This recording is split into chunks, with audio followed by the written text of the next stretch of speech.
네, 여러분 안녕하세요. 쉽게 읽는 IT 법률 두 번째 개인정보보호법 및 시행령에 대해서 제2장 강의를 시작하도록 하겠습니다. 먼저 앞서 1강에서는 개인정보보호법의 전체 구조와 제1장 총칙 부분을 살펴보았는데요. 오늘 2강에서는 개인정보보호위원회, 즉 이 법을 집행하는 핵심 기관에 대해 다룰 예정입니다. 이번 2강에서는 이 장, 즉 개인정보보호위원회와 관련된 내용을 살펴볼 건데요. 그 범위는 이제 제 7조부터 14조에 해당이 됩니다. 15조부터는 제 3장이라고 보시면 될 것 같습니다. 그래서 여기에 대응하는 이제 시행령도 함께 살펴봅니다. 먼저 개인정보보호위원회에 대한 조직 구성과 운영 전반, 그리고 개인정보 침해 요인 평가 등의 내용을 다루고요. 기본 계획, 시행 계획, 그리고 이 계획에 필요한 여러 가지 자료 제출이라든지 그런 내용을 담고 있습니다. 그리고 그 밖에 개인정보 보호 수준 평가, 그다음에 개인정보 보호 지침 등에 대해서 다루고요. 이것들이 각각 7조부터 이제 14조까지 나오게 됩니다. 14조가 마지막 국제협력 부분이 될 것 같습니다. 그래서 이번 강의에서는 개인정보보호위원회의 조직과 권한, 그리고 계획 평가, 그 다음에 지원 협력 순으로 진행하도록 하겠습니다. 앞서 말씀드렸듯이 개인정보보호위원회와 관련된 내용이다 보니까 사실 이게 어떤 자격증 시험이라든지 이런 곳에서는 잘 다루어지지는 않습니다. 만약에 이 강의를 보시는 분들 중에 개인정보보호위원회 직원이시거나 이런 분들이 계시다면은 사실 저보다 더 잘 아시겠죠? 그리고 만약에 여기랑 해당이 안 되시는 분들 입장에서는 또 이 내용이 되게 와닿지 않을 수가 있어서 이 부분은 엄청 자세하게 설명하기보다는 좀 빠르게 훑고 넘어가는 방식으로 진행하도록 하겠습니다. 먼저 제2장 개인정보 보호 정책의 수립 등에 해당하는 7조부터 14조까지의 내용을 간단히 요약해 보았습니다. 제 7조는 이렇게 7조가 이제 그 1부터 제 1에 몇 이렇게 해가지고 14까지 있어요. 그 다음에 여기부터는 이제 8조, 9조, 10조, 11조, 12조, 13조, 14조 이렇게 진행이 되게 됩니다. 개인정보의 보호정책 수립 등에서 이제 제7조 개인정보보호위원회부터 이제 읽어보겠습니다. 위원회는 개인정보 보호에 관한 사무를 독립적으로 수행하기 위하여 국무총리 소속으로 개인정보보호위원회 이하 보호위원회를 둔다라고 되어 있고요. 보호위원회는 정부 조직법에 따른 중앙행정기관으로 봅니다. 그래서 중요한 점은 뭐냐면요. 이 개인정보보호위원회는 국무총리 소속 기관인데요. 다음 두 가지 사항에 대해서는 적용이 안 됩니다. 이게 뭐냐면은 어떤 감독이라든지 조사 권한에 해당하는 거예요. 그래서 이제 이건 사실 어떻게 보면은 독립성을 보장하는 문구죠. 즉 국무총리 소속 기관인데 핵심적인 어떤 감독이나 조사 권한에는 국무총리의 지휘를 받지 않는다는 거예요. 그래서 이게 위원회의 독립성이랑 관련이 있습니다. 사실 그 유럽의 GDPR의 이제 여러 가지 이제 행태를 저희가 많이 참고를 했다라고 생각하면 되는데요. 그래서 이러한 감독 기구와 유사한 맥락으로 이해를 할 수 있습니다. 위원회의 구성은요, 이제 위원장이랑 부위원장이 각 한 명씩 2명이 있고요. 이 인원은 이제 국무총리가 제청을 해서 진행이 됩니다. 그러면은 이 총 9명의 위원이라고 했는데 위원장과 부위원장이 이제 상임위원 2명으로 있으니까 나머지 7명이 있죠. 이 7명에 대해서는 그 위원장이 제청을 해서 임명이 되고요. 그 2명, 2명, 3명 이렇게 됩니다. 이제 2명, 2명, 3명 이렇게 있고요. 여기서 이제 핵심은 그 보통 여당이라고 하죠. 대통령이 소속되었거나 소속되었었던 그 정당에서 2명, 그 그리고 야당에서 3명을 추천을 합니다. 야당이 1명이 더 많은 이유는 아무래도 이제 독립기관의 정치적 중립성 확보를 위해서 의도적으로 이제 설계를 했다라고 보시면 될 것 같아요. 그래서 이 위원이 되려면은 자격이 필요합니다. 그런 것처럼 이 위원이 되기 위해서도 자격 요건이 있어요. 일단 3급 이상의 공무원이거나 이었던 사람, 경력을 말하는 거죠. 그다음에 판사, 검사, 변호사로 10년 있었던 사람, 그다음에 공공기관이나 단체의 임원으로서 이제 3년 이상 있었던 사람, 특히 개인정보 보호 업무를 3년 이상 했던 사람이어야 하고요. 개인정보 관련 분야에 대해서 부교수 이상으로 재직을 했던 사람이 해당이 됩니다. 그 중에 특히 중요한 게 이제 위원장과 부위원장이죠. 이 두 사람은 정무직 공무원으로 임명을 합니다. 그래서 이제 공무원인 거죠. 위원장은 보호위원회를 대표를 하고 보호위원회에 회의를 주재하며 소관 사무를 총괄합니다. 그리고 위원장이 사유가 생겨서 직무를 못할 때는 부위원장이, 부위원장도 안 될 때는 어떤 미리 정한 의원이 대행을 하게 돼 있고요. 위원장은 국회에 출석할 수가 있습니다. 그래서 출석해서 임의 진술을 할 수 있고요. 그 다음에 국무회의에 이제 그 요구가 먼저 있으면 보고를 하거나 답변을 하여야 합니다. 의무사항이죠. 그 외에 이제 출석을 해서 발언을 하거나 국무총리에게 제출을 건의할 수가 있습니다. 역대 위원장을 살펴보면요. 아까 전에 제가 말씀드렸는데 정부조직법상 중앙행정기관으로 간주를 한다고 했잖아요. 근데 예전에는 이제 승격이 되지 않았었던 적이 있어요. 그래서 처음에도 개인정보보호위원회라는 게 생겼지만 이제 1대, 2대, 3대 동안에는 중앙행정기관으로 승격되지 않았었다가 이제 2020년대에 이제 승격이 된 거죠. 그래서 이분부터 다시 1대로 칩니다. 그래서 이제 처음에는 윤종인 위원장님, 그리고 2대는 고학수 위원장님이 계셨고요. 이 강의를 찍는 현재, 그리고 이제 이후에는 3대째로 이제 송경희 위원장님이 개인정보보호위원회 위원장으로 계십니다. 이어서 이제 제7조의 4부터는 위원의 임기라든지 신분 보장에 대해서 다루고 있습니다. 그래서 기본적으로 위원의 임기는 3년으로 하고 한 차례 연임을 할 수 있어서 총 6년까지 할 수 있겠네요. 최대. 그리고 이제 권리시 이제 지체 없이 새로운 사람을 뽑아서 임기를 새로 출발을 하게 됩니다. 위원의 이제 신분에 대해서는 본인의 의사에 반해서 면직 또는 해촉되지 않습니다. 그래서 이제 이 신분이 보장이 되는 거고요. 법률에 따라 양심과 독립적으로 이제 수행을 할 수 있다라는 점이 강조가 되고 있습니다. 만약에 신체적으로 어떤 엄청난 문제가 생기거나 여러 가지 법률 위반, 결격 사유가 생기는 경우에는 이제 해촉이 되는 거죠. 네. 제7조의 6에서는 겸직 금지에 대해서 다루고 있습니다. 어떤 이해관계가 있는 사람이 이런 위원회 일을 맡으면 안 되겠죠? 그리고 겸직이 불가한 직종이 있습니다. 이제 대표적으로 국회의원, 지방의회 의원, 국가공무원, 그 다음에 대통령직령으로 정하는 직에 해당하는 경우에는 겸직을 할 수 없기 때문에 위원 활동을 그만두어야 합니다. 시행령에 따르면은 영리 업무에 대해서도 금지를 하도록 되어 있습니다. 그래서 만약에 어떤 심의 의결하는 사항과 관련된 일을 하거나 조정하는 사항과 관련된 업무를 한다면은 만약에 어떤 A라는 분이 어떤 개인정보보호 관련 기업 혹은 스타트업의 임원으로 재직을 하는데 갑자기 이제 어떤 위원이 돼버렸다. 그러면은 어떤 특정 회사에 이득을 주는 방향이거나 불이익을 주지 않는 방향으로 개입을 할 수 있잖아요. 그래서 이런 일이 없어야 하기 때문에 이런 겸직 금지라든지 영리 업무 금지에 관한 사항이 있습니다. 7번째는 결격 사유에 관한 건데요. 일단 대한민국 국민이어야 합니다.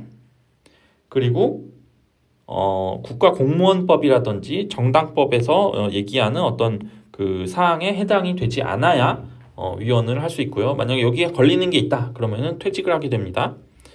일단 이 국가공무원법을 제가 쭉 뭐 찾아보니까요. 어떤 그 파산이 됐거나 징역형을 받았거나 뭐 자격이 없는 사람이 되거나 이런 경우에서는 퇴직을 해야 되는 부분이 발생을 합니다. 만약에 어떤 특정 정당의 당원일 경우에도 정치적 중립성을 위반할 가능성이 있기 때문에 이 경우에도 위헌을 할 수가 없습니다. 이어서 제7조의 8에서는 보호위원회가 하는 소관 사무에 대해서 8가지를 다루고 있는데요. 먼저 개인정보 보호의 법령 개선, 그 다음에 관련 정책 제도 계획 수립 집행에 관한 사항을 하고요. 가장 대표적인 일들이죠. 그 다음에 정보 주체의 권리 침해에 관해서 조사나 처분을 할 수가 있습니다. 그 다음에 개인정보 처리와 관련해서 고충이라든지 권리 구제, 그리고 분쟁의 조정을 할 수 있고요. 다음으로는 국제기구 및 외국의 개인정보 보호기구와 교류 협력할 수 있습니다. 만약에 그 유럽의 GDPR이라든지 이런 관련 담당자를 만나고 향후 정책들을 조정하고 이런 것들을 해야 되겠죠. 그 다음에 법령, 정책, 제도, 실태 등의 조사, 연구, 교육, 홍보에 관한 사항, 그 다음에 기술 개발의 지원, 보급, 기술의 표준화 및 전문 인력 양성에 관한 사항, 그 다음에 기타 보훈위원회의 사무로 규정된 사항을 하고 있습니다. 이 중에 이제 특히 이제 요런 거, 세 번째 거, 네 번째 거는 독립성이랑 연결이 굉장히 됩니다. 이어서 7조의 9는 보호위원회의 심의, 의결사항에 관한 내용입니다. 여기에선 총 16가지가 있는데요. 요거 외에도 이제 시행령에서 이제 정하고 있습니다. 그래서 이제 시행령 제5조에 따른 사항들이랑 이제 종합적으로 검토를 해야 하는데, 먼저 개인정보의 침해 요인 평가라든지, 그 다음에 기본계획 및 시행계획 이런 내용들을 다루고 있고요. 그 다음에 국외 이전 중지명령이라든지 이런 것들도 다 여기서 정하는 기준을 따르게 되어 있습니다. 그래서 이제 여기에 있는 내용은 처분 권한 대부분이 이제 심의 의결사항이라는 것을 기억을 하시면 좋을 것 같습니다. 시행령 제5조에서 다루고 있는 전문위원회라는 개념이 있습니다. 그래서 이제 전문위원회라든지 개인정보보호 정책협의회, 그다음에 시도 개인정보보호 관계기관 협의회라는 조직 구성이 있어가지고요. 여기에서는 이제 세 기구가 역할을 조금씩 다르게 하고 있는데, 검토를 하는 전문위원회도 있고요. 그 다음에 이제 조율을 하는 정책위원회도 있고요. 그 다음에 이제 지역자치와 관련된 부분이 있습니다. 그래서 이 세 그 기관 혹은 이 조직의 그 위원회 조직의 그 내용을 표로 정리를 해봤습니다. 그래서 이제 시행령 제5조, 제5조의 2, 제5조의 3을 보면 여기는 이제 설치를 이제 둔다 이렇게 돼 있고요. 둘 수 있다로 돼 있어요. 그래서 요거는 사실 그 어떤 의무사항이라고 볼 수 있고요. 요거는 이제 경우에 따라 정할 수 있는 사항으로 남겨두었습니다. 이 세 기구의 역할을 비교해서 기억하시면 좋을 것 같습니다. 이어서 법 제7조의 10 회의에 관한 부분인데요. 이제 회의는 저희가 회사에서 하듯이 이제 여기서도 이제 회의를 하는데 조금 이제 공식적이겠죠. 그래서 제적위원회 4분의 1 이상의 요구가 있는 경우에 위원장이 소집을 한다. 혹은 위원장 필요하다고 할 때 소집을 하게 돼 있고요. 그 중에 위원장 또는 2명 이상의 위원은 의안을 제의를 할 수 있습니다. 그 다음에 이 회의는 제적위원 과반수의 출석으로 개의를 하고, 출석한 위원 중에 과반수의 찬성으로 의결을 하게 되어 있습니다. 그리고 이 시행령 6조에 따르면은 이 의사에 대해서 이제 공개를 하게 돼 있어요. 그래서 이 의사라고 함은 회의를 진행하는데 관련되는 제반 사항을 총칭하고 있습니다. 그래서 이 내용을 보통은 이제 공개하는 게 원칙이고요. 만약에 위원장이 이건 공개하기가 좀 어렵겠다라는 부분이 있으면은 공개를 안 할 수도 있다라고 단서를 달고 있습니다. 제7조의 11에서는요. 위원회 제척, 기피, 회피에 대해서 다루고 있습니다. 이 세 가지 말이 조금씩 다른데요. 제척인 경우에는 이 법적으로 당연히 빠지는 거예요. 이제 자동이죠. 쉽게 말하면은. 그리고 기피의 경우에는 이제 누군가가 신청을 해서 회의를 통해 결정을 하는 그런 구조를 말하고 있고요. 그 다음에 마지막 회피는 위원이 자율적으로 스스로 빠지는 경우를 말합니다. 앞서서 말씀드렸듯이 공정성을 기대하기 어려운 일이 있을 수 있죠. 그 경우에 이러한 조건을 적용을 해서 빠질 수가 있어요. 만약에 뭐 이 사안에 관련해서 증언을 했거나 감정을 했거나 법률 자문을 했거나 관여했거나 뭐 조언을 했거나 이해관계가 있는 경우에는 여기에 끼면 안 되겠죠. 이제 그때 이런 그 제척, 기피, 회피라는 용어를 기억해 주시면 좋을 것 같습니다. 12번째는 소위원회인데요. 소위원회는 이제 효율적인 업무를 위해서 경미하거나 유사 반복되는 사항을 심의 의결할 수 있는 소위원회를 두고 있습니다. 소위원회는 이제 3명이 구성이 돼 있고요.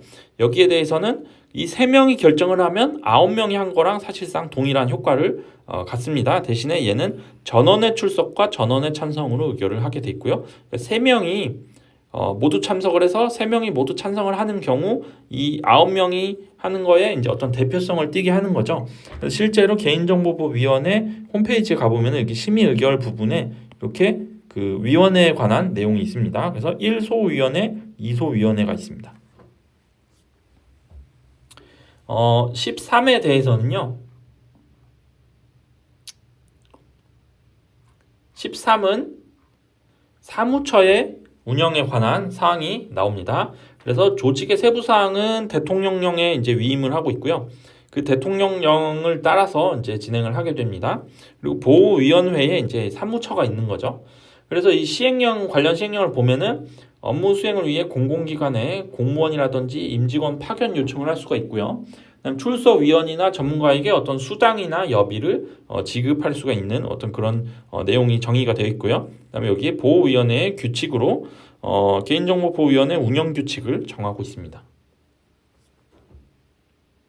네, 8조의 2는 이제 보호위원회가 이제 실제 하는 여러 가지 업무 중에 특히 개인정보 침해 요인 평가라는 항목이고요. 요거와 관련된 시행령도 함께 살펴보도록 하겠습니다. 침해 요인 평가는요. 중앙행정기관의 장이 하는 거고요. 이 소관, 법령이나 재개정으로 인해서 개인정보 처리를 수반하는 정책 제도를 도입하거나 어떤 변경하는 경우에 이 평가 요청을 하도록 의무적으로 되어 있습니다. 그래서 보호위원회는 분석을 한 다음에 소관 기관에다가 필요한 사항을 이제 개선을 하도록 권고를 할 수가 있고요. 보호위원회는 이러한 작업을 할 때 이 대통령령 제 9조의 3에 이제 이 절차를 정하고 있습니다. 그래서 요청을 할 때는 정책 제도의 목적, 주요 내용, 침해 요인 자체 분석, 그 다음에 보호 대책을 제출하게 되고요. 이때 필요성, 적정성, 안전성을 고려를 해서 검토를 하게 됩니다. 그래서 이 조항은요, 이 사전적으로 예방할 수 있도록 하는 어떤 핵심적인 내용이죠. 그래서 이거를 어떤 일이 발생한 다음에 제재를 하기 위한 게 아니고요. 어떤 일이 벌어지기 전에 예방을 할 수 있도록 하기 위해서 어떤 리스크를 미리 검토하는 어떤 그런 역할을 한다라고 보시면 될 것 같아요. 제 9조 같은 경우에는 기본 계획을 다루고 있습니다. 기본 계획은요, 3년마다 개인정보 보호 기본 계획을 이제 협의해서 수립을 하도록 돼 있고요. 이건 기본적으로 정보 주체의 권익 보장을 위해서 하는 겁니다. 그래서 이거는 이제 3년마다 한다라는 것을 기억을 하셔야 되고요. 이거는 이제 전년도에 그 6월 30일까지 수립을 하게 돼 있습니다. 그래서 요거를 이제 관계부처의 계획에 이제 미리 반영을 하고요. 확정이 되면은 통보를 하도록 되어 있습니다. 제10조는 시행 계획을 다루고 있고요. 시행 계획 같은 경우도 마찬가지로 이걸 작성해서 보호위원회에 제출을 하고 심의 의결을 거쳐 시행하도록 되어 있고요. 자세한 거는 대통령령으로 정한다라고 돼서 시행령 제12조를 보면은 시행 계획의 수립 절차를 정의하고 있습니다.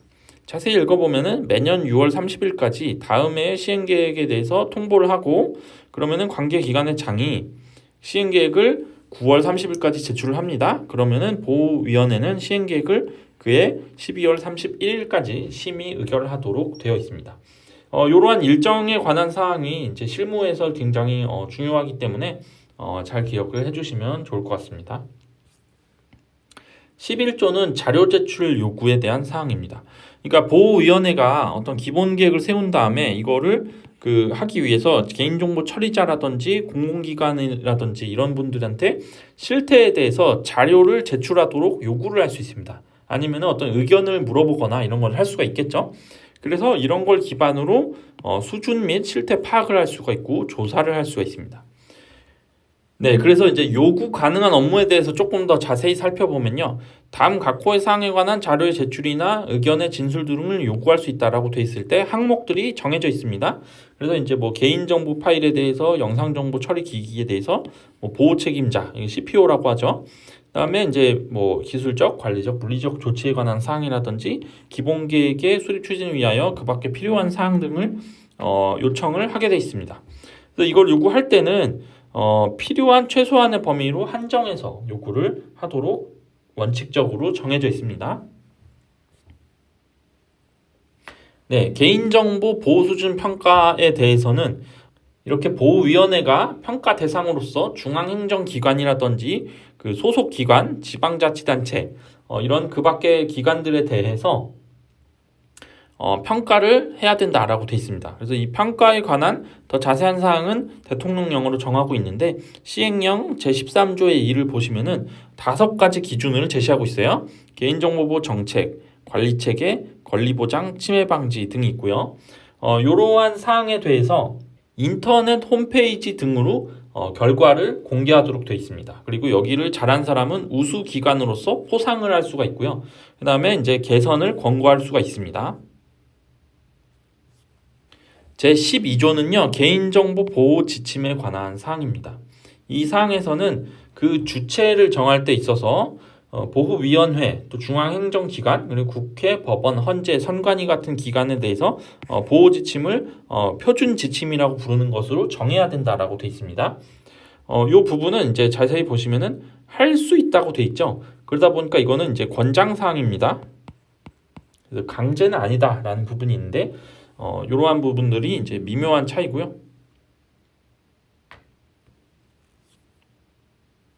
제13조는 자율 규제 촉진 및 지연에 관한 사항으로 시행령 제14조와도 관련이 있습니다.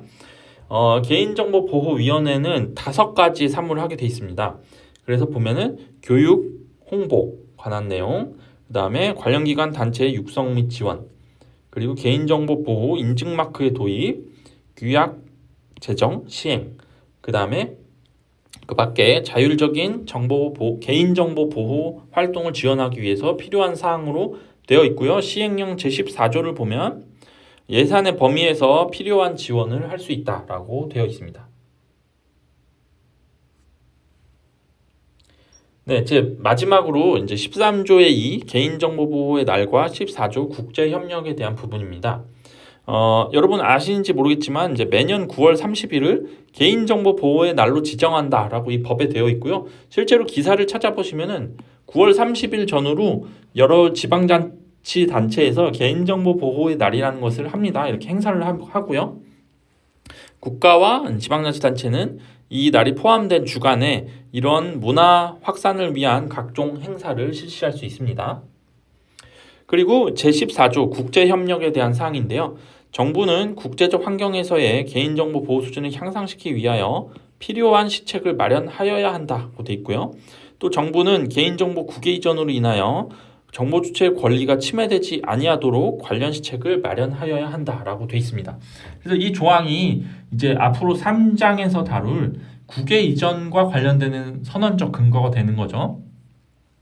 이상으로 2장을 마무리했는데요. 2장의 이제 핵심은 개인정보보호위원회를 9명으로 어떻게 구성을 하고 어떤 소관 사무를 한다. 또 심의 의결을 몇 가지를 한다. 그 다음에 기본계획 3년마다 시행계획 매년 보호수준 평가 이런 것들을 정하고 있고 마지막으로 이렇게 개인정보보호의 날과 국제협력에 관한 사항을 정리하고 있습니다. 이제 앞으로 3강에서는 이제 법 제3장 개인정보의 처리를 다룰 예정입니다. 여러분 수고하셨습니다.